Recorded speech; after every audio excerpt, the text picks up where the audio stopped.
Buenas noches, amigos. Un nuevo programa de debate socialista, un nuevo debate socialista frente a ustedes.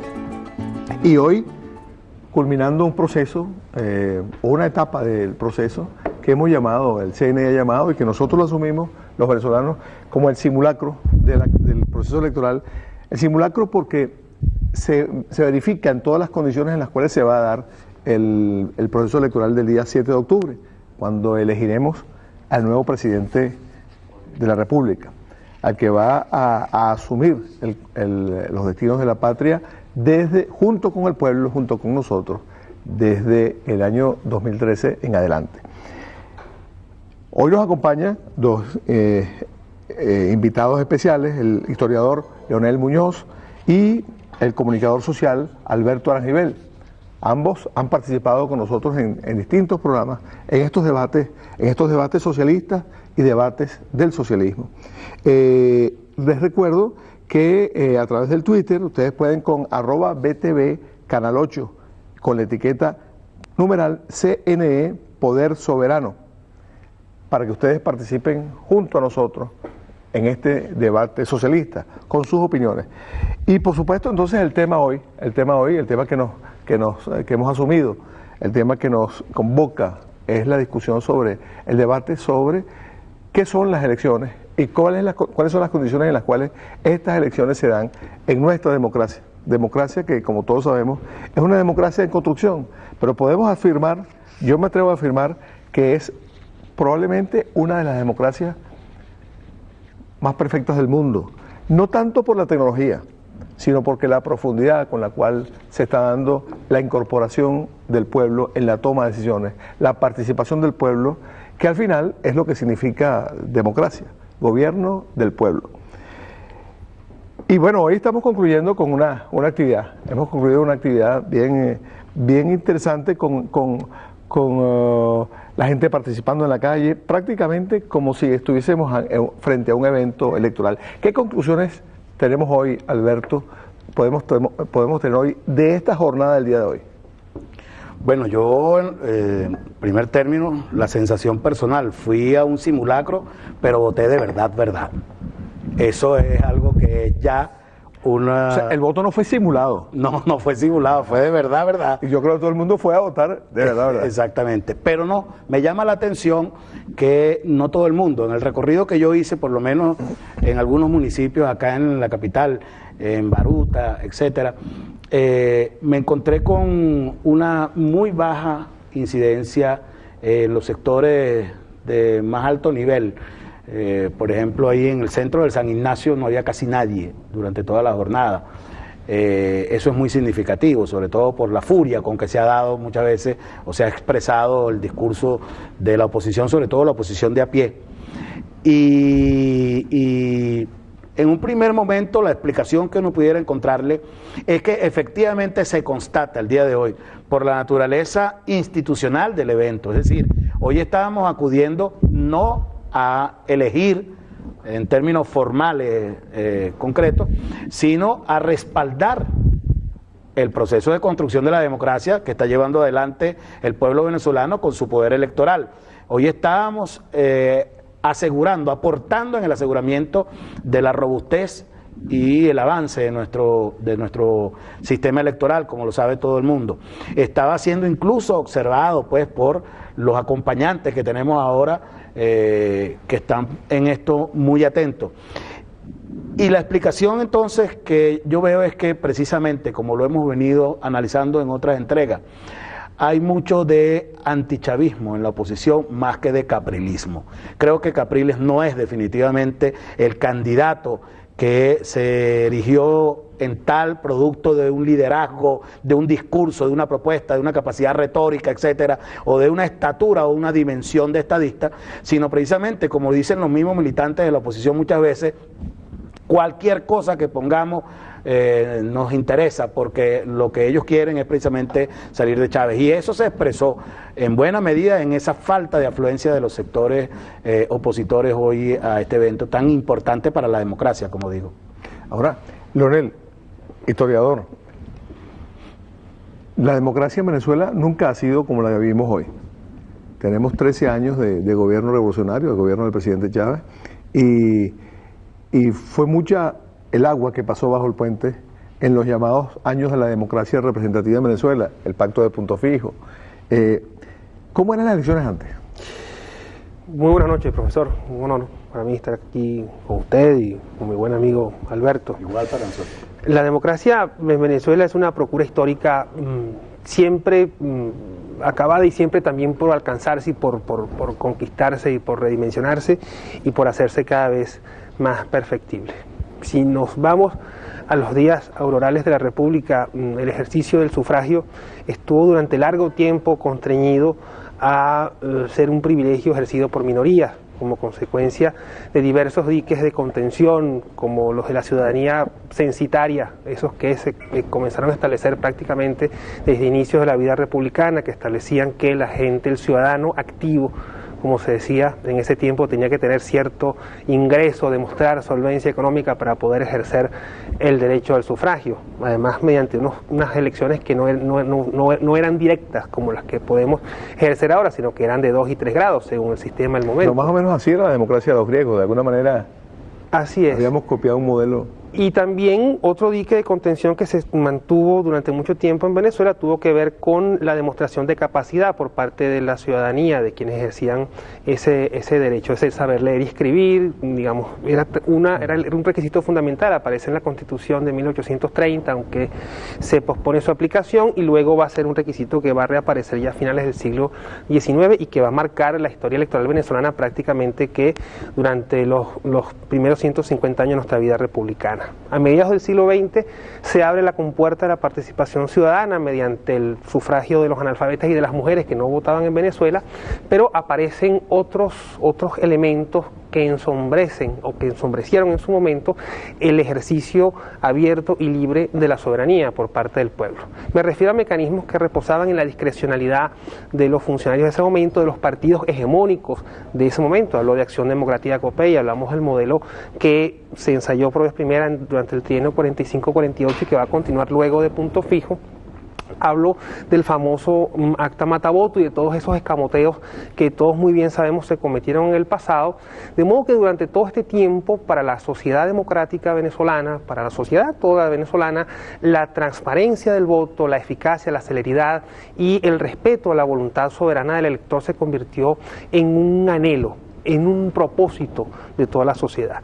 Yo creo que lo que vimos hoy, y retomo y rescato las palabras de Alberto, porque fue un simulacro, ¿verdad?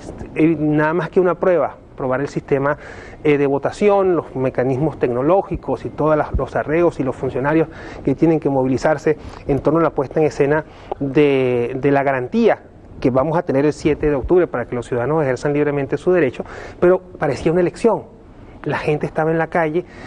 Es posible que lo que Alberto ponga en evidencia complemente el análisis desde el punto de vista de que tal vez hubo algunos sectores que se inhibieron, que no concurrieron a la cita, pero puedo decir que yo voté en el Valle, y en el Valle hubo gran movilización por parte de los sectores revolucionarios del Partido Socialista Unido, y también vi movilización de los sectores de la oposición, que tenían sus toldos, sus músicas, sus banderas, invitando a su gente a votar.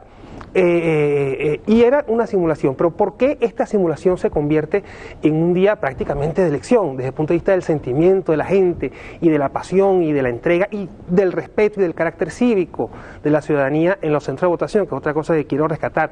La gente que acudió a votar, donde yo estuve, masivamente, la escuela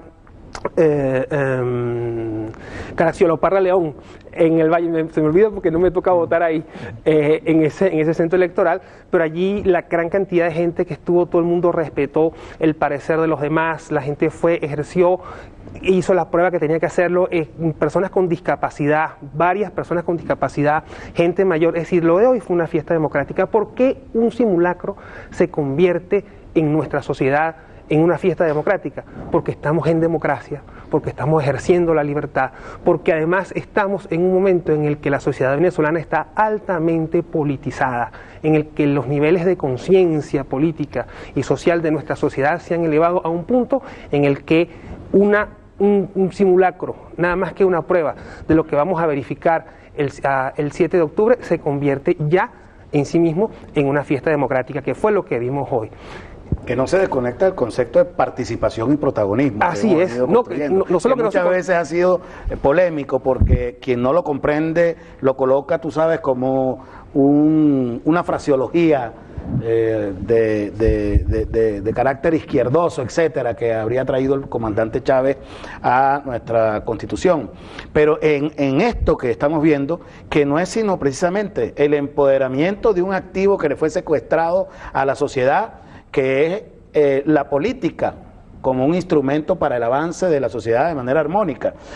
Aquí se nos vendió que la política era lo más detestable, lo más despreciable, precisamente para poder secuestrar esos atributos, esos espacios y esa capacidad de la sociedad a reflexionar por parte de unas élites. Y entonces la gente llegó a pensar que efectivamente todo lo que tenía que ver con la política era lo más detestable, y así aparecía siempre en todos los trabajos de investigación de opinión.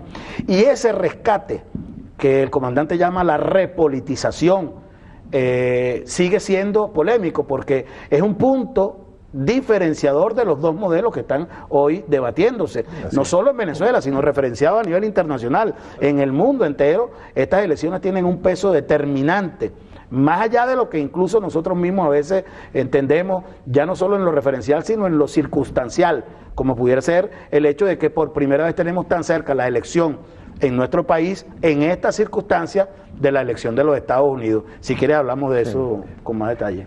Claro, tú venías argumentando, Leonel, incluso sobre la evolución. En el caso de Venezuela, echando el cuento, la historia, porque nosotros pasamos por una historia donde estaba la famosa, el secuestro de urnas. Las urnas electorales se secuestraban. La quema de actas. La quema de actas, la desaparición de actas. El voto de los muertos. Los muertos que votaban, que se escribían en el registro electoral. Y por supuesto el concepto, aquel importantísimo concepto del acta matavotos. Ahora, no estamos hablando en este momento, es decir, acabamos de ver un simulacro de un sistema desde el punto de vista de la aplicación de las tecnologías, etcétera, que luce impecable y que el mundo entero reconoce como impecable. Imposible de violar el secreto del voto, imposible de cambiarle la voluntad al lector, al pueblo, a través del mecanismo. Pero la democracia no es solo eso. La democracia no es solo eso. La democracia no es solo elegir, o no solo elegir en la forma en que está planteado en lo que es la democracia tradicionalmente, la democracia occidental. Hay otras formas de hacer democracia que o la democracia requiere de otros elementos, otros insumos adicionales al solo hecho de elegir. O la precisión, por lo menos, en un principio de para qué es la democracia, que sería la base. Es decir, a partir del hecho de para qué vota la gente, uno puede empezar a establecer un panorama que es muy extenso y que tardaría muchísimo en hacerse un análisis a fondo y detallado al respecto, pero que podríamos sintetizarlo en lo que es la necesidad y la razón, ¿no? Es decir, el por qué vota la gente.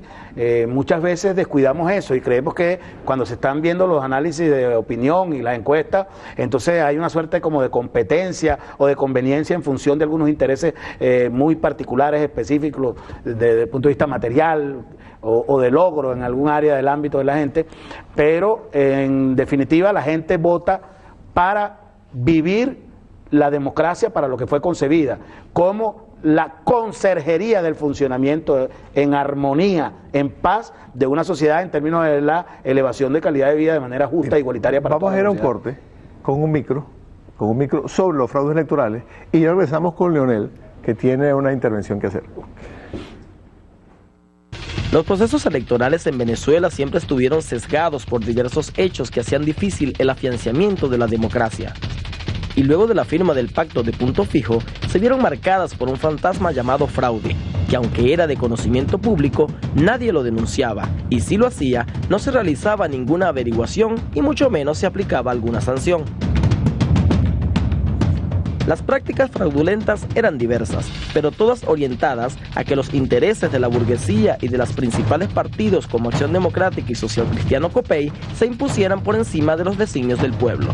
Una de las mañas más recordadas era la del acta matavotos, que consistía en dar mayor importancia a la información arrojada por las actas que a los resultados. Es decir, un candidato podría haber obtenido una cantidad de votos, sin embargo lo que valía era lo que decía el acta de escrutinio, sin importar si se le sumaban o se le quitaban votos.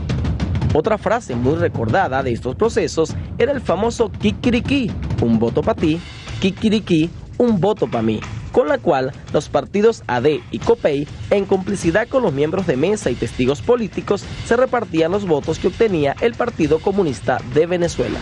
Y cómo olvidar aquellas situaciones en las cuales, el día de las elecciones, milagrosamente las personas fallecidas asistían a votar y luego volvían hasta su tumba para resucitar dentro de 5 o 6 años cuando se realizaría la siguiente elección.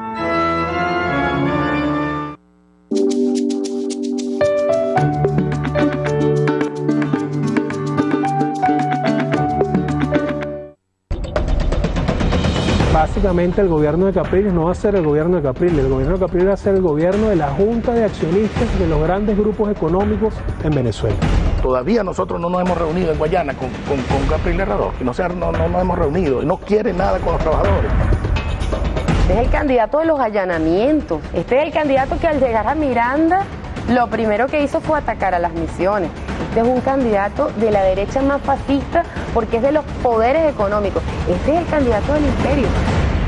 Toda Venezuela, de lunes a viernes a las 6:30 de la mañana por Venezolana de Televisión.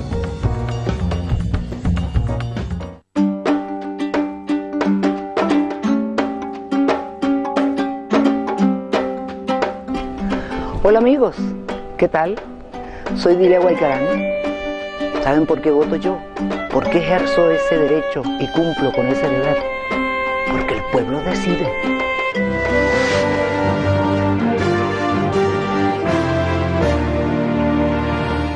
Así se respalda a la clase media en la patria nueva. Eliminación de créditos indexados. Protección a las víctimas de estafas inmobiliarias. Eliminación del INPC. Eliminación del IVA en proyectos de viviendas. Hasta 30 años para el pago de créditos hipotecarios. Y ahora, el plan habitacional 0800 Mi Hogar. Revolución es vivienda para la clase media. Caracas te invita a conocer nuestro país. Prestador de servicio turístico, ingresa a www.fitben.gov.ve y participa en este importante evento. Del 6 al 9 de septiembre, visita la Feria Internacional de Turismo Fitben 2012. Venezuela, conocerla es tu destino.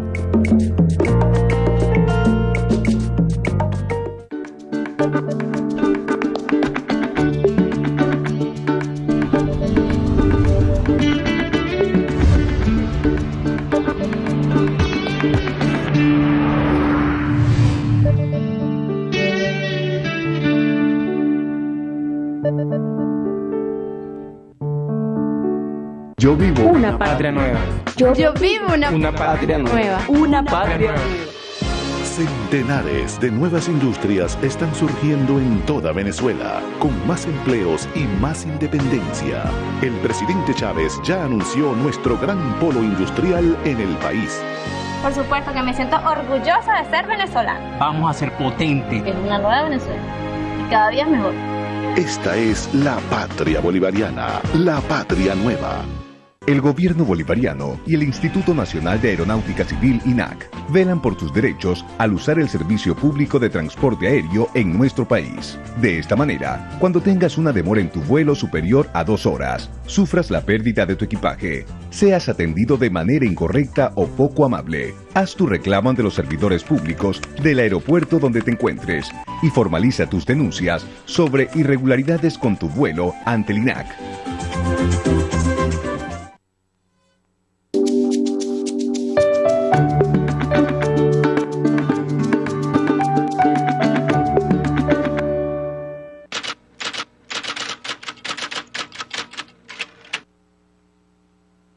Los Estados Unidos de Norteamérica posee un sistema electoral en el que la votación popular no decide la persona que dirigirá los destinos de la nación, sino un colegio electoral que abarca a un grupo de electores quienes son nominados por activistas políticos y miembros de los partidos.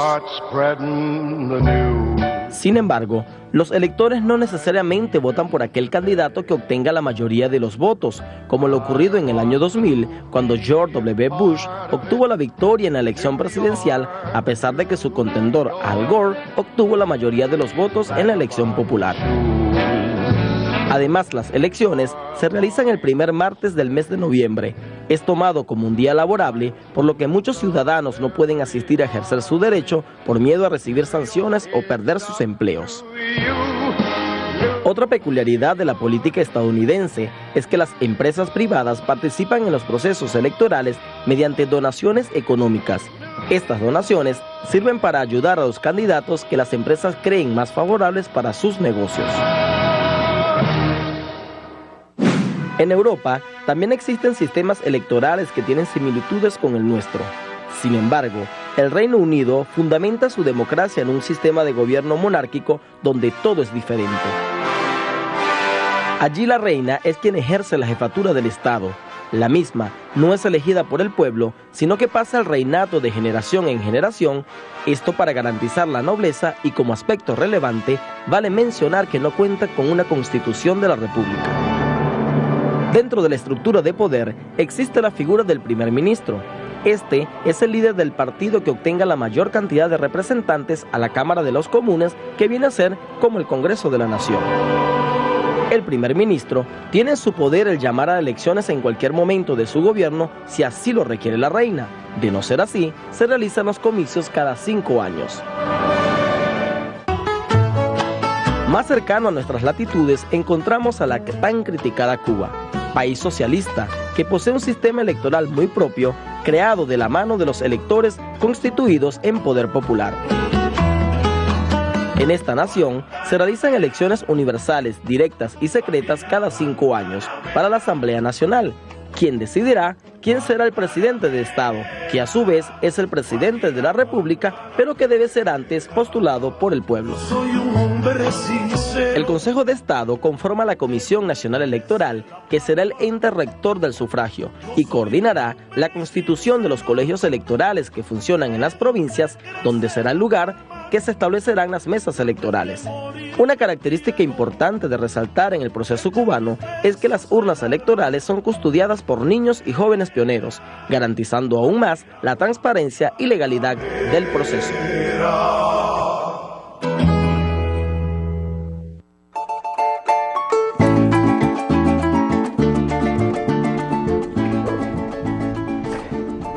Bueno, y aquí surgen varias preguntas.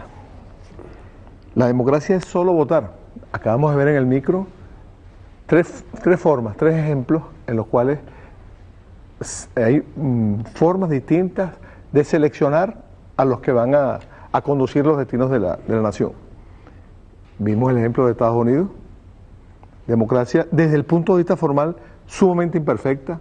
Hablamos de probablemente una elección de tercer grado, donde además al final no importa quién obtenga la mayoría de los votos, porque al final alguien más puede decidir quién va a ser el presidente. O negociar. O negociar, hay que negociar. Por otra parte, nosotros lo vivimos.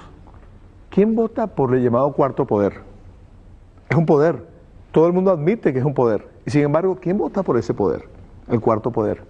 Pero más allá, en nuestras democracias, llamadas democracias, ¿quién vota por el poder financiero? Por el poder económico, que además es un poder transnacional. Ese es un enorme poder. Tanto poder es que hace muy poco, en donde se supone que fue la cuna de la democracia en Grecia, hace muy poco, el gobierno fue instalado por ese poder internacional, poder financiero, por el que nadie vota. Se me ocurre preguntar, ¿y quién vota por el Consejo de Seguridad de las Naciones Unidas? Ellos se autodenominaron miembros con derecho a veto de ese Consejo de Seguridad, por ello no vota nadie. Votan por los demás, por los alternos, los que se cambian, los que están por un cierto tiempo, pero el Consejo de Seguridad son ellos 5 y ellos definen quién entra, quién sale, quién puede tener armas atómicas, quién no puede tener armas atómicas, etcétera, a quién pueden bombardear. La pregunta entonces ahora es, además de que hay variedades distintas, varianzas, formas de comportarse las democracias, entre comillas, lo cual significa que no es imposible pensar en un modelo democrático, no existe un modelo democrático, que nos han querido meter en la cabeza que si no actuamos de acuerdo a los patrones, a los estándares de un modelo democrático en particular, entonces no somos democráticos. Si no elegimos, si no alternamos, por ejemplo, entonces no somos democráticos. Y uno se pregunta, ¿y qué queremos los venezolanos de nuestra democracia? Después de 13 años de este ejercicio de construcción democrática, ¿qué queremos los venezolanos, Leonel? Parece que la sociedad venezolana ha ido asimilando conceptos que vinculan la noción de democracia, entendida como la posibilidad de elegir a los gobernantes, y también a partir de 1999 de revocar ese mandato, porque vale recordar que nuestra constitución de ese año constituyó en ese momento la cristalización para la sociedad venezolana de dos conquistas ciudadanas fundamentales: la posibilidad de revocar el mandato de cualquier funcionario o funcionaria electo por votación popular y el voto de los hombres y mujeres de uniforme, que no podían ejercerlo hasta ese momento, hasta la promulgación de esa constitución. Pero pareciera que nuestra gente asocia la democracia no solo con esa posibilidad de sufragar, de elegir libre y soberanamente a los funcionarios y funcionarias electos que deben ser electos por votación popular, sino también con una noción más integral que pudiésemos conceptualizar a partir de la idea de inclusión social. Es decir, la democracia no es solo la posibilidad de ir a sufragar cada cierto tiempo para elegir a un gobernante. La democracia también supone la posibilidad del acceso, que es justamente lo que está procurando. Si no hay inclusión, no hay democracia. Si no hay inclusión, hay elementos que pervierten, que tuercen, que tergiversan, que distorsionan el ejercicio democrático necesariamente. Si no hay posibilidad de acceso. O sea, que la democracia no es exclusivamente política. No. Podemos hablar de la ciudadanía política, de la democracia política, pero también tenemos necesariamente que hablar de la ciudadanía social, en el sentido social, y de la democracia social, desde el punto de vista de la existencia de un conjunto de ciudadanas y ciudadanos con deberes y derechos establecidos por la ley, pero que además forman parte de todo un conglomerado, de un colectivo que aspira y que constantemente está en procura de su inclusión en espacios que le garanticen la salud, la educación, la vivienda, la vida, y justamente es dentro de esa noción integral de democracia que se inscribe este concepto que ha ido la gente progresivamente asimilando y que entendemos que ha sido uno de los motores de este proceso de reciudadanización de la sociedad venezolana que se ha vivido en el tiempo reciente. Es decir, vimos en el caso de los Estados Unidos, donde las elecciones son de 2 y 3 grados, es decir, tú votas, los ciudadanos que tienen esa posibilidad votan por un colegio electoral que a su vez van a una segunda tanda y votan en definitiva por las personas que van a terminar siendo electas. Esquema parecido al que había en Venezuela a inicios del siglo XX, ¿no? Y que imperó durante mucho tiempo, en el que se suponía que los varones alfabetos mayores de 21 años, varones, las mujeres no votaban, varones alfabetos mayores de 21 años, imagínate tú, un país colonizado por el analfabetismo, en el que más del 70, 75, 80% de la población era analfabeta, nada más el hecho de ponerle esa barrera al ejercicio ciudadano ya sacaba del juego al 80% de la población más o menos. Varones alfabetos mayores de 21 años votaban para elegir asambleas, consejos municipales, y luego los consejos municipales entre sí a nivel nacional votaban para elegir las asambleas legislativas, y luego la asamblea legislativa elegía entre los miembros que las componían los miembros del Congreso Nacional, y finalmente el Congreso Nacional elegía al presidente de la República. Así se eligió, por ejemplo, a López Contreras y se eligió a Isaías Medina Angarita mediante ese sistema electoral. De modo que nosotros tenemos en Venezuela una amplia tradición democrática, pero que en este caso lo que interesa, lo que importa y lo que hay que traer a colación es que en nuestro tiempo conceptos como la democracia política, la democracia social, la inclusión social, el ejercicio ciudadano van aparejados en una noción diversa, novedosa, que estamos poniendo en marcha, que hemos dado en llamar democracia participativa y protagónica, en el que el ejercicio de la ciudadanía no se constriñe al ejercicio del sufragio, pasa por allí, pasa por la transparencia, la celeridad, la eficacia, la identificación de nuestra gente con el ejercicio del sufragio y con la absoluta seguridad que sienten nuestras ciudadanas y ciudadanos que su voto y que su voluntad es respetado, cosa que no sucedía en el pasado, muy a pesar que por supuesto había sufragio, pero no sucedía. Pero además de eso hay otros elementos que forman parte de esa democracia participativa y protagónica que pasa por el sufragio, pero también está compuesto por otros elementos. La revocatoria del mandato es algo que fue fundamental y la gente hoy día, las ciudadanas y ciudadanos, por obra de la Constitución y de la Constituyente nuestra del 99, tiene esa posibilidad en la mano.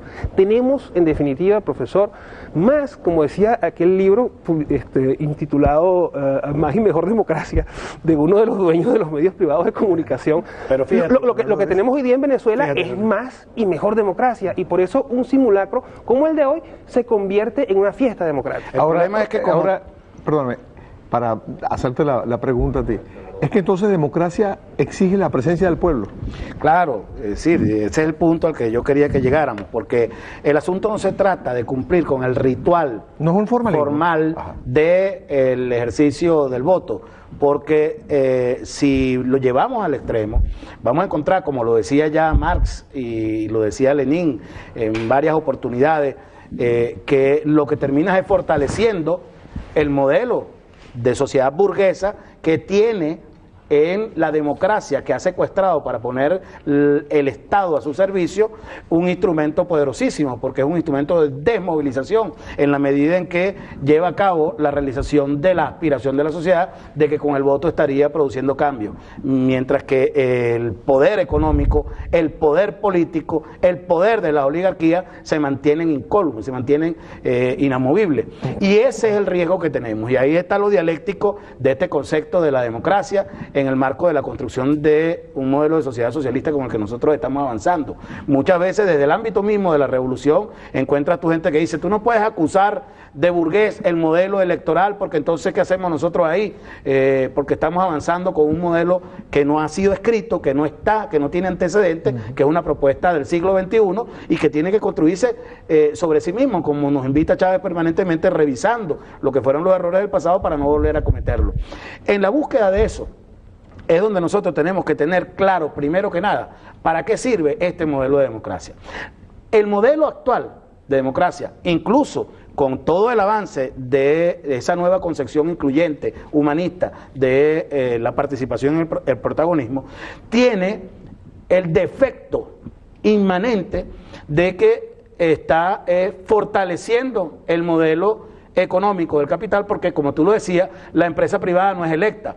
Mientras que el funcionario tiene que ser cambiado cada 5 años, la empresa puede tener 50, 60 o 70 años o más, como sucede por ejemplo con las grandes corporaciones, y ellas son más sólidas en la sociedad. Eso es lo que persigue por ejemplo el plan que está ahorita presentando la derecha en Venezuela, cuando habla de la profundización y el avance de la descentralización, que es reducción del presidencialismo y del Estado con ello, que es la mayor aspiración del capital privado, la privatización, que es la entrega de todas las posibilidades de desarrollo a una instancia que después no va a poder ser electa por el pueblo, porque la empresa privada no tiene cómo afectar a la sociedad, salvo que sea no comprando sus productos, etcétera.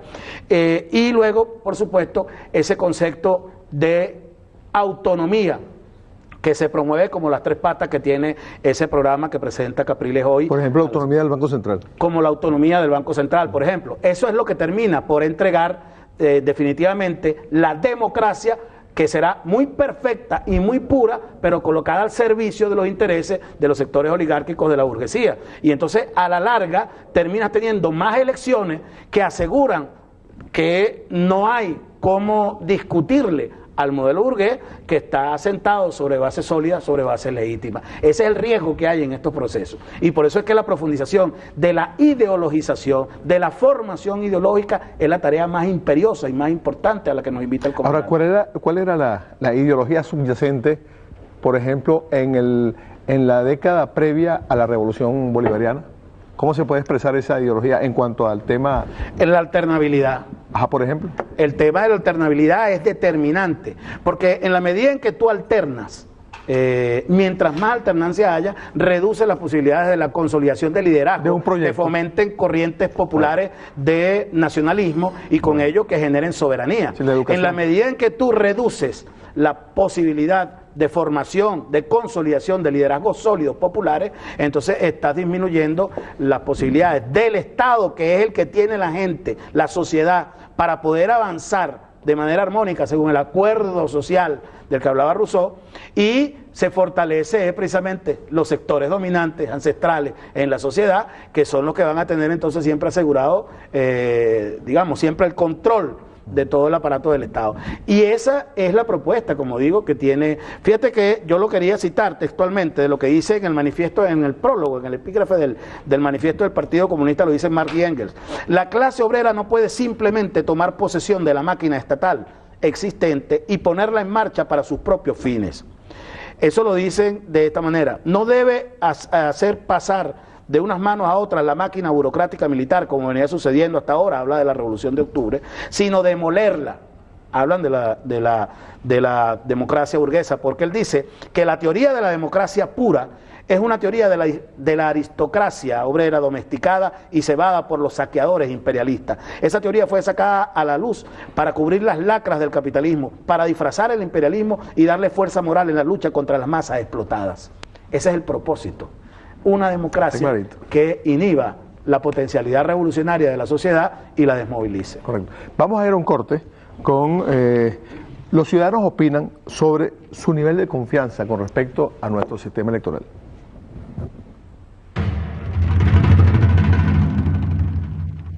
En cada proceso comicial, el Consejo Nacional Electoral garantiza la transparencia y legalidad de los procesos de votación, escrutinio y totalización. Sin embargo, la oposición venezolana en diversas ocasiones ha puesto en duda la transparencia del árbitro electoral. Pero, ¿qué piensa y opina la ciudadanía venezolana acerca de este tema? Salimos a la calle a pulsar su opinión y esto fue lo que obtuvimos. Realmente sí lo es. Eso se ha dado a demostrar en los últimos comicios electorales. Un ente que es confiable. Bueno, por los momentos y hasta el punto en las elecciones que hemos tenido, bueno, ha sido confiable, ¿no? De hecho, el criterio de mucha gente que desconfía de ellos, no sé si es por una falta de aclarar ciertos resultados, horarios, toda esa serie de cuestiones, pero estimamos y tenemos que confiar en que el Consejo Electoral tiene que ser lo más nítido posible. Okay, un árbitro confiable y yo creo que esta vez la gente vaya a votar y todo va a salir bien, si Dios quiere, David. Bueno, mira, yo he trabajado como testigo de mesa en diferentes oportunidades, pues yo he votado ya como 5 veces en 5 periodos. Y uno de los periodos que yo veo que ha sido lo más correcto han sido los últimos, ¿entiendes? Que ha sido muy claro, pues muy claro, y yo creo que es inviolable el secreto del voto, ¿entiendes? Sí, me parece que sí es confiable y me parece que ha sido muy positivo el avance en la parte tecnológica. De hecho, bueno, las veces que he ido a votar ha sido bastante rápido y todo lo que sea que nos lleve al avance a nivel de tecnología me parece que es muy positivo para todo lo que es el conteo y el proceso como tal de elecciones. Han actualizado las máquinas que han traído captahuellas, que han traído una serie de nueva tecnología y por ese lado creo que funciona muy bien. Durante 13 años, el árbitro electoral ha garantizado los procesos electorales y así ha quedado demostrado ante los venezolanos y ante el mundo.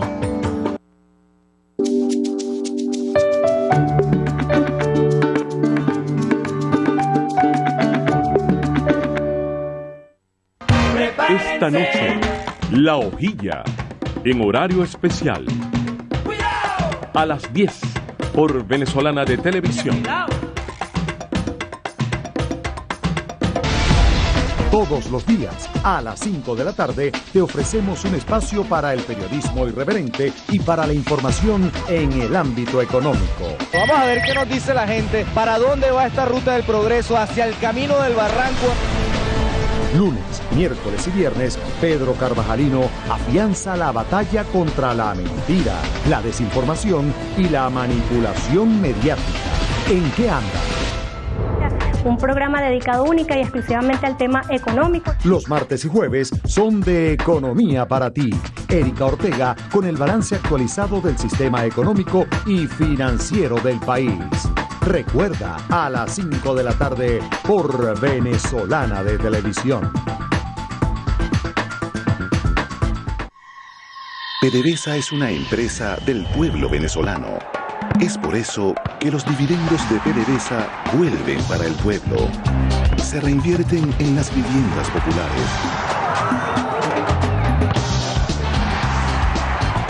Se reinvierten en atención a la salud. En seguridad alimentaria. Y también en un nuevo orgullo nacional.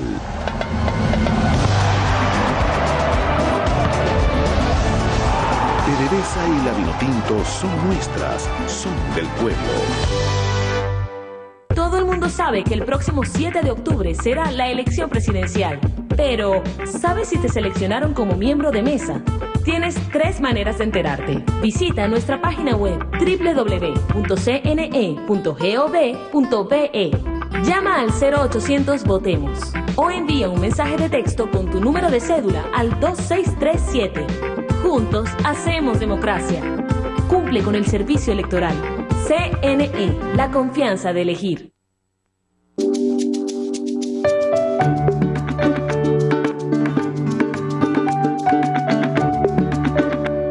Un grupúsculo de radicales de la antipolítica que quisieran tirarse por unas aventuras de desconocimientos y de desprestigio, que eso no lleva a nada, incluso en contra de las mismas organizaciones políticas que están participando hoy día.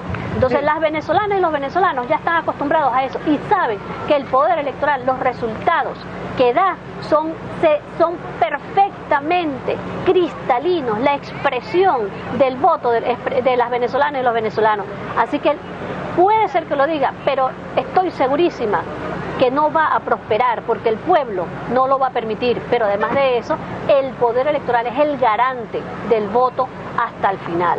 Los resultados electorales que vamos a emitir el 7 de octubre van a ser hechos respetar por este poder electoral y además garantizados por este poder electoral y por el pueblo todo de Venezuela.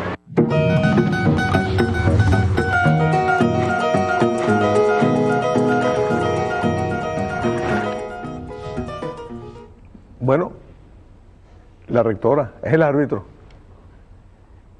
El problema es que la derecha cree en la democracia en la medida en que la democracia les da resultados favorables. Claro. Eso lo han demostrado toda la vida. La Guerra Civil Española es consecuencia de un desconocimiento de lo que era el deseo del pueblo, de las elecciones. Los muertos, los muchos muertos y desaparecidos que todavía llora el pueblo chileno, son consecuencias también de lo mismo. La derecha mantiene el respeto a los organismos electorales, los resultados electorales, la formalidad democrática, entre comillas, en la medida en que esa formalidad les permite a ellos mantenerse en el poder. Permite que los factores que no son electos, ese cuarto poder de los medios de comunicación, ese 18º poder del económico, de los financieros, de los financistas, la iglesia, factores que son parte de la vida de todos nosotros, que influyen sustancialmente, determinantemente en nuestra vida, pero que nosotros no elegimos. Entonces, cuando la derecha ve que los resultados, aún dentro del formalismo de la democracia burguesa, no les son satisfactorios, no les complacen, entonces acuden al golpe. Es el palo por la lámpara, el palo a la lámpara, todo oscuridad. Como Jalisco. Hay que, como Jalisco, sí. Cuando no si no gana, arrebata. ¿Cómo se da eso aquí en Venezuela? Bueno, precisamente, si al principio yo comentaba aquí en la conversa, en el intercambio que tenemos, la importancia que tiene hoy la elección de Venezuela en el mundo, que no es solo referencial, sino lo que es determinante también para los Estados Unidos, habida cuenta de los problemas gravísimos que tiene Barack Obama para ser reelecto, porque no tiene opción desde el punto de vista económico, ya no puede tomar medidas por lo escaso del tiempo que le queda, desde el punto de vista económico, que le permita levantar la popularidad frente a un contendor del Partido Republicano que ha venido haciendo una campaña muy particular. Prefirió irse, por ejemplo, a Israel antes que recorrer los Estados Unidos. Y eso marca mucho el comportamiento de la geopolítica que necesita controlar los Estados Unidos. Y te voy a interrumpir, tenemos una llamada del presidente Chávez. Adelante, presidente, buenas noches. Buenas noches, Héctor. Muñoz, no estoy oyéndolos y viéndolos aquí, siguiendo el debate que tan interesante que tienen allí. ¿Cómo están ustedes? ¿Qué tal, Héctor? Bien, presidente. Mejor no se puede. Mejor no se puede. Bueno, en verdad que hoy fue un día, como ustedes dijeron, tú lo dijiste, una jornada muy exitosa. Hay que felicitar una vez más al Consejo Nacional Electoral, al Poder Electoral, sus trabajadores, trabajadoras, la rectora, la presidenta, y bueno, la Fuerza Armada desplegada también, el Plan República, bueno, y a todo el pueblo, ¿no? Y sobre todo los que se movilizaron, una gran movilización en todo el país, que a esta hora ya están totalizando, pero más allá de números, de cifras, lo importante es eso, que se puso a prueba, faltando apenas, bueno, un mes y unos días, nuestro sistema electoral, que es de verdad uno de los mejores de este mundo, si no el mejor. Así que felicitaciones a todos y a ustedes por ese programa tan bueno ahí, de debate, de historia, de política, etcétera. Sí, presidente, si me permite, quisiera incorporarlo al debate, si no les molestia, por lo siguiente, porque estamos tocando un punto en este momento, estamos a punto de entrar en un tema bien espinoso, que es el de la alternabilidad, que ha vendido desde siempre la burguesía como un valor fundamental de la democracia. Y entonces pareciera que ese es un aspecto que va a estar en juego en esto, y con lo cual el debate ideológico nos corresponde llevarlo a fondo en todo el país. ¿Cuál es su visión al respecto? Oye, Aranguibel, buena recta, ¿no? Por el centro del home. Fíjate, ese es un tema bien, y bueno, y que se ha debatido mucho en todos estos años. En todos estos años, sobre todo, recordemos la oportunidad, la coyuntura de la reforma que no pudimos aprobar, y luego la enmienda de la Constitución bolivariana. Bueno, como yo lo dije y lo dijimos, saliéndole al paso a quienes desde la derecha, con su discurso siempre engañoso, tratando de confundir a la gente, bueno, tratando de confundir al mundo, diciendo que detrás de aquella propuesta de reforma estaba la dictadura. Primero, bueno, como ustedes lo estaban diciendo ahí, estaban hablando hace poco de sistemas políticos en Europa, ¿no? En Europa, donde, bueno, hay la posibilidad de reelección cada vez que alguien pueda presentarse a las fuerzas políticas que lo apoyan, y sobre todo que el pueblo decida. La alternabilidad precisamente es eso, es la capacidad, la posibilidad de la alternancia.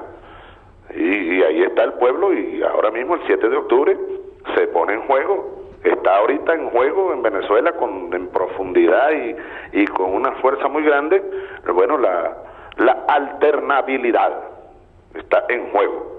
Es decir, aquí no hay un solo candidato, porque si nosotros estuviéramos haciendo un plebiscito, sí o no, el 7 de octubre con un solo candidato, el presidente de la República, no habría alternativa al presentarse una alternativa y hasta más opciones.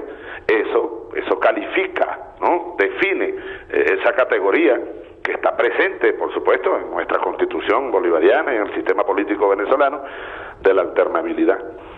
Es lo que te puedo comentar. Ahora, fíjate, permíteme que meta una cuñita ahí en el programa. ¿Se puede, Héctor? Por supuesto, presidente, bienvenido.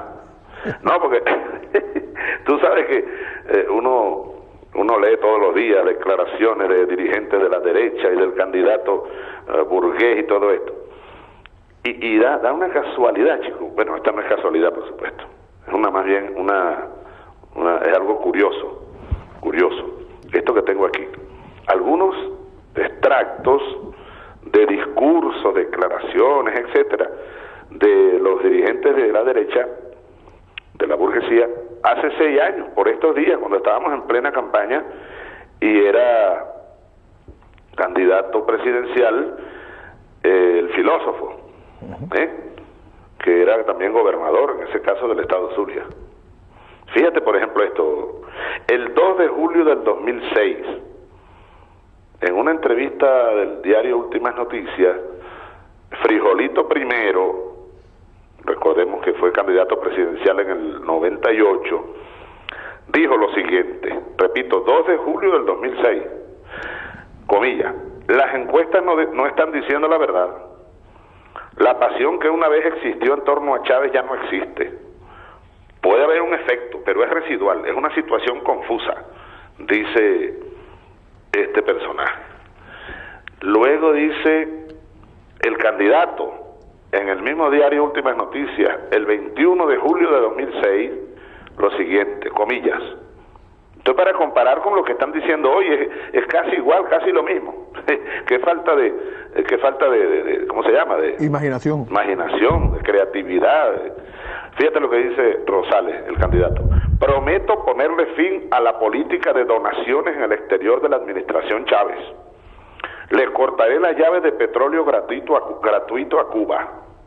En mi presidencia no habrá ni $1 ni $1 para la calle o para otro país mientras nuestra gente tenga hambre. Rosales acusó al gobierno de, comillas, regalar el petróleo, repartir la riqueza y malgastar y dilapidar el dinero de los venezolanos. Bueno, el 10 de agosto de 2006, fíjate, 10 de agosto, editorial de uno de los diarios de la burguesía, de los más connotados, dice lo siguiente: durante 7 años el oficialismo ha gastado su discurso en promesas cada vez más lejanas. Está derrotado por la inseguridad, por el fracaso de la política de vivienda, por la dependencia creciente de la renta petrolera, por el estado ruinoso de la infraestructura en todo el país, por una administración sin transparencia, por misiones, entre comillas, provisionales y oportunistas que generan expectativas frustrantes en la población, pero sobre todo por un discurso fatalista que nos condena a trajinar experiencias y sistemas que no han dado resultado en todo el mundo. Más adelante, fíjate lo que dice el candidato Rosales, 11 de agosto de 2006. Le preguntan, la mayoría de las encuestas le da al presidente de la República más del 52% de la intención de voto, le preguntan, mientras que su candidatura arranca con cerca del 27%. ¿Se puede construir en tan poco tiempo una opción real de vencer a Chávez el 3 de diciembre? Y responde, estamos convencidos de eso. Vamos a arrancar una intensa campaña con mucho contacto popular, fíjate tú. Y la fórmula es muy simple. La gente ahora va a tener la posibilidad de elegir entre mantener el actual gobierno o cambiar a otro modelo muy distinto, con ofertas concretas y un liderazgo sólido que plantea redistribuir de verdad la riqueza del país en beneficio de todos. Esa posibilidad no se le había planteado al país. Después dice un politólogo, uno de los expertos opositores, dice, Manuel Rosales ganará las elecciones de diciembre. Las encuestas lo confirman. Chávez es derrotable, principalmente porque su gestión ha sido bastante mala. Los sondeos de opinión reflejarán primero un empate de preferencias electorales y luego Rosales superará al mandatario. Algunas encuestas le atribuyen al jefe de Estado hasta 80% de intención de voto, pero eso se debe al miedo. Fíjate Héctor, ¿no? Fíjate lo que dice aquí otro vocero. Chávez, como en 2002 y 2003, parece de nuevo perder la calle. En eso tienen, tú sabes, más de 10 años que Chávez perdió la calle. El régimen se coloca a la defensiva en vísperas de un evento que es vital para el proyecto de perpetuación del poder. Mira lo que dice el candidato, mira esto, mira lo que dice el candidato del 2006. Es casi lo mismo que dice ahora el candidato burgués de ahora. Comillas, 24 de agosto de 2006, entrevista en un diario nacional.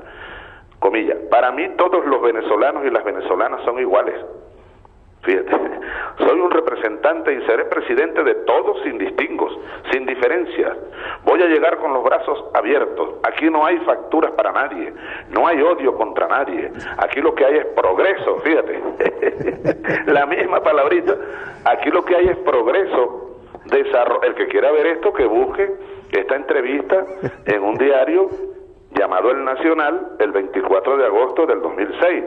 Sería un buen ejercicio de comparación, Héctor, para nuestros voceros, nuestros intelectuales, nuestro pueblo, todo, los intelectuales orgánicos, populares, como decía Gramsci, Fíjate, aquí no hay facturas para nadie, no hay odio contra nadie, aquí lo que hay es progreso, desarrollo, modernidad y calidad de vida.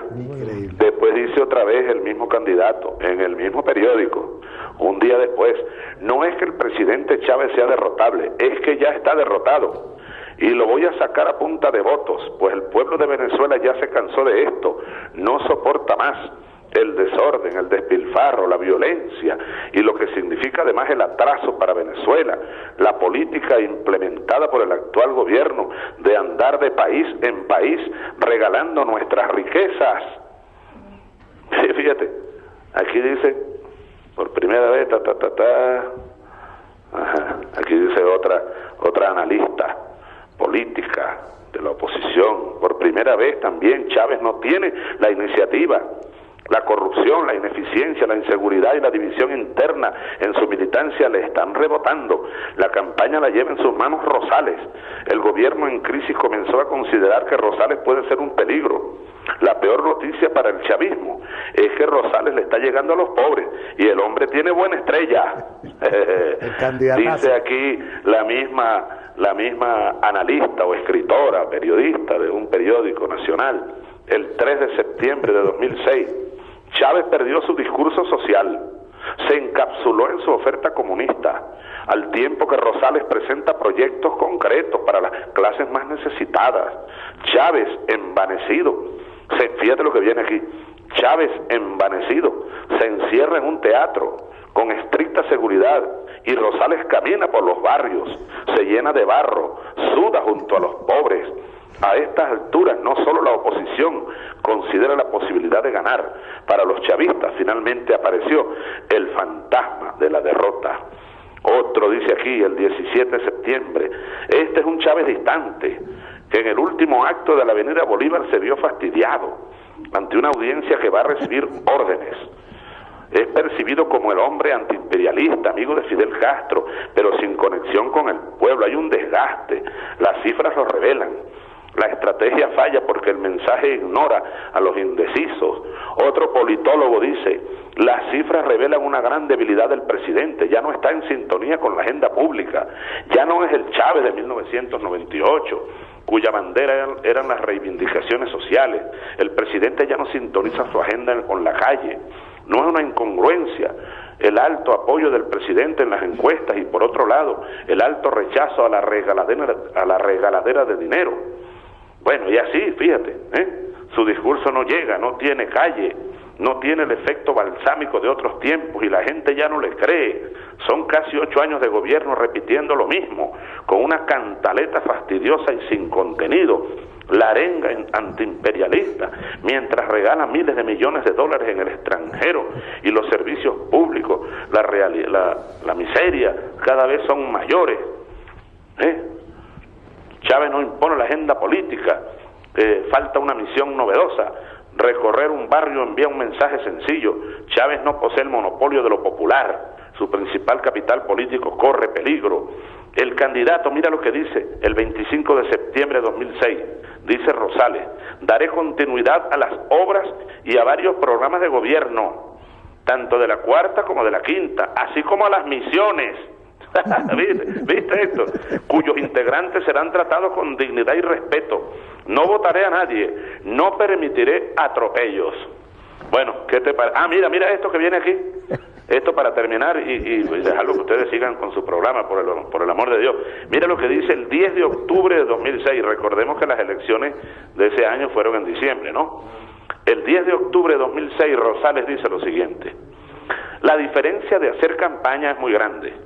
Yo he caminado cientos de kilómetros hablando y abrazando a la gente. Y recorriendo pueblitos. Él anda lejano en una carroza. Mira, es idéntico, Héctor, es impresionante. Yo leo esto y digo, Dios mío, qué gente, ¿no? Él anda lejano en una carroza, allí donde se pasea desde lejos, no pisa tierra, ahora ni habla con la gente, eso es su error. Necesitamos un presidente, dice Rosales, que se ocupe del tema de la seguridad, de los programas sociales y no de estar repartiendo nuestro dinero a otros países, que trabaje con su equipo de gobierno en el diseño de una estrategia económica que permita que retornen los capitales. Mira lo que dice aquí una analista, mira, Manuel Rosales defiende su condición de hablar corto y conciso, al contrario del candidato presidente, a quien comparó en estos días con una paraulata tropical. Fíjate, la verdad es que estamos hartos de la habladera de paja, de los interminables discursos, de las fastidiosas cadenas, oye, qué impresionante esto, siempre inoportunas a la hora de la novela, de las palabras vacías, de su repertorio de canciones desafinadas, de los cuentos familiares, de las anécdotas con los amigos y por supuesto de las amenazas, del armamentismo, de las mentiras, los insultos, los delirios de grandeza, y vaya usted a saber. Fíjate esto, mano. ¿Ah? Oye, es impresionante y siguen por aquí, pero es casi lo mismo que dicen ahora mismo. ¿Ah? ¿Qué te parece, Héctor, a ti? Bueno, presidente, lo que me parece es que seguramente eso en ese momento, en el 2006, fue consecuencia de unas asesorías que pagaron muy caras. Y le están vendiendo el mismo producto, seguramente le están cobrando otra vez lo mismo, por decirle la misma cosa. Sí. Leonel, ¿qué iba a decir? Parece que son los mismos asesores.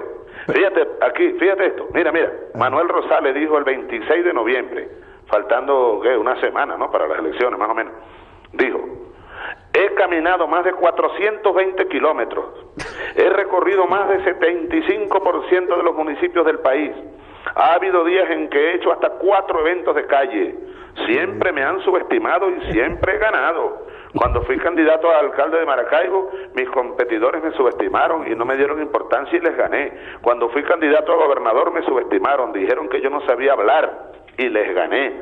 Fíjate, pero es una cosa impresionante, impresionante. Bueno, no hablo más, hablen ustedes, por favor. ¿Qué comentario se puede hacer al respecto, además? No, presidente, yo recogiendo el pañuelo que lanzó Aranguibel aquí de incorporarlo usted a la conversación, se me viene a preguntarle lo siguiente, ¿no? En el año 98, el candidato presidencial Hugo Chávez obtuvo el 56.2% de la votación. 2 años después, en el año 2000, obtuvo el 59.76%. Hugo Chávez le ganó a Hugo Chávez por 3 puntos. Luego, en el año 2006, ese candidato Hugo Chávez del que usted habla allí, ¿no?, y que referido por los asesores estos de la oposición, sacó el 62.8% de la votación. Es decir, es un candidato que viene creciendo en las últimas mediciones presidenciales. La pregunta es, ¿cuál cree usted que sea el porcentaje que le vamos a sacar de ventaja a la derecha este venidero 7 de octubre? Oye, qué pregunta histórico-política matemática. Bueno, un historiador, ¿no? Y te gusta la matemática, además, por lo que veo. Bueno, un buen historiador creo que debe saber mucho de matemática. Y un buen político también. Yo estoy aquí, por cierto, mira, antes de responderte esa interesante pregunta, estudiando también cada página que leo del libro de ¿cómo se llama este muchacho, este escritor? Romain. Migus, no sé cómo se pronuncia ese apellido, yo leo como dice aquí Migus, creo que es francés, ¿no? Sí. ¿Cómo se pronuncia, Héctor? Tú que hablas tantos idiomas. ¿Ah? Estoy raspado, presidente. No, porque yo vi hoy a los Roberto, creo que hablaban de Miguis, no sé qué, Miguis. Oye, yo pronuncio Migus. Bueno. Entonces, fíjate, Romain Migus. El programa de la MUD. Este libro hay que publicarlo, hay que sacar extractos, folletos. Es un extraordinario libro, ¿vale? Además, él analiza. Incluso al calor y en el marco de la crisis mundial, sobre todo la europea, que él conoce más que nosotros, sin duda. Entonces, fíjate esto. Fíjate, ya te respondo, ¿cómo te llama? Leonel. Muñoz, ¿no? Leonel. ¿Ah? Leonel Muñoz. Muñoz, mira, fíjate esto. Por aquí estaba yo viendo hoy, el documento secreto, bueno, que era secreto y un dirigente opositor lo sacó a la luz pública. Y no le hemos dado mucha difusión a esto, yo por eso lo cargo ahora para arriba y para abajo. Fíjate lo que dice aquí, en un punto 10, es un documento que se llama Primeras Ideas de Acciones Económicas a tomar por el gobierno de la Unidad Nacional, 2013. Este es un documento que está fechado en julio de 2012. Ellos no han salido a desmentirlo. Si fuera falso, que lo desmientan, ¿no? Pero le está saliendo de sus propias filas. Y hay gente que está dando hasta la cara y diciendo, esto es una locura, esto va a llevar a Venezuela a una guerra civil, lo cual no está lejos de la realidad. Al menos desestabilizaría el país y lo retrotraería a una catástrofe de la que hemos salido, de aquellas catástrofes de los 80, de los 90. Fíjate esto, Muñoz. Leo, punto 10. Son medidas de corto plazo, con la finalidad de suprimir en el plazo máximo de 1 año todos los controles de precios a que están sujetos los bienes y servicios. Se hace indispensable la evaluación y pronta liberación del control de precios, y dependerá del grado de sensibilidad que tengan estos bienes y servicios para la población de menores recursos. Más adelante dice, está aquí, espérate un segundo, dice lo siguiente, habla de la sociedad del progreso. Mira esto, la medida propuesta con el número 5. Tiene que ver contigo, Héctor, fíjate. Incorporación del sector privado en áreas medulares para la generación de energía eléctrica, distribución y comercialización. Para esto es necesario que a inicios del primer semestre del año 2013 el nuevo gobierno defina claramente las áreas y condiciones que van a regir esta apertura. Fíjate. Considerando además que se ha politizado el sector eléctrico, pues esto es culpa tuya, Héctor, se ha abultado la nómina, no se han ajustado las tarifas y hay una caída abrupta de la cobranza. En tal sentido es inevitable el incremento gradual de las tarifas del sector eléctrico, pues ya no es posible, dicen ellos, sostener el subsidio a la electricidad. Por eso se propone, fíjate esto, por esto se propone un ajuste promedio semestral del 10% para el primer año. Luego viene el número 6, política de racionalización de costos y ajuste gradual de tarifas del transporte público masivo.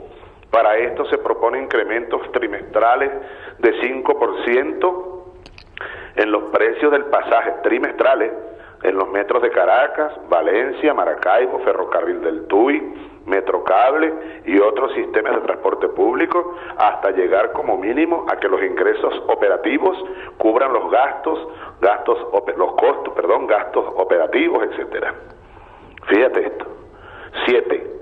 Dada la pesada carga fiscal que para el Estado supone el ritmo de incorporación de nuevos beneficiarios al sistema de pensiones, oído al tambor, que ha impuesto el oficialismo, es imperativo que el nuevo gobierno en el primer trimestre de 2013 decrete la creación de la Comisión Presidencial para la Reforma de la Seguridad Social, para que en un lapso por definir proponga un sistema que sustituya al actual y que esté basado en pensiones mínimas. Fíjate esto, pensiones mínimas, financiado con recursos públicos, capitalización individual, con aportes fiscales producto de liquidaciones de activos públicos, es decir, privatización, ¿ves? Fíjate esto. Después dicen que para ir dándole viabilidad de este nuevo sistema, fíjense en esto, es necesario congelar el monto de la pensión que recibe cada beneficiario, no indexarlo al salario mínimo como actualmente se realiza, y no incorporar a más personas que no hayan completado la cotización necesaria para el beneficio de dicha pensión. Entre paréntesis, y en mayúscula dice, revisar este punto con expertos del área, fíjate. Ahora, para esto tendrían que violar la Constitución, ¿verdad? Así es. Y eso es lo último que quiero comentarle, fíjense, y es una de las cosas más graves. Más adelante habla del sistema financiero y también crear un comité para la reforma del sector bancario, bueno, que elimine, aquí dice, recomendar la supresión progresiva de las carteras de créditos obligatorias a sectores especiales como la agricultura, el turismo, la industria y sus respectivas tasas de interés, etcétera. Todo eso lo harían, es lo que ellos pretenden hacer. Los controles de precios, ya se lo dije. Pero mira lo último que les voy a decir, a leer aquí. Fíjate esto que viene aquí. Es necesario considerar que muchas de estas primeras medidas económicas estructurales requieren de reformas legislativas, para lo cual no contaremos en principio con una mayoría en la Asamblea. Por eso es necesario que el equipo jurídico elabore medidas sublegales, reglamentos o decretos presidenciales que nos permitan ir avanzando en el desmontaje del modelo estatista, socializante y colectivista que ha creado la llamada revolución. Bueno, aquí lo que están diciendo, bueno, a buen entendedor, pocas palabras, ¿no? Que van a desconocer las leyes y harían, no se trataría de medidas sublegales, más bien serían medidas extralegales, ilegales. Reglamentos, decretos presidenciales, eliminando esto, eliminando aquello, porque saben, bueno, que no contarían con la aprobación de la Asamblea Nacional. Por eso te decía, es impresionante esto, y más impresionante aún que nosotros no lo hayamos difundido en estos 2 meses, ¿no? Ahora que me está llegando esto, bueno, a ver qué está saliendo ahora, ¿no? De filas opositoras, este documento producto de una encerrona, como dicen allí mismo. Y el libro este de Romain, que es muy bueno. Presidente, discúlpeme, pero que no solo es el carácter economicista, que ya es bastante, como usted lo ha mencionado, que tiene esos documentos, sino el carácter profundamente inhumano, eso de recortar las pensiones, evitar que ingresen más personas de la tercera edad a ese beneficio, que una conquista social que ha avanzado la revolución bolivariana. Hay un contenido, una carga profundamente de odio, incluso de desprecio a los sectores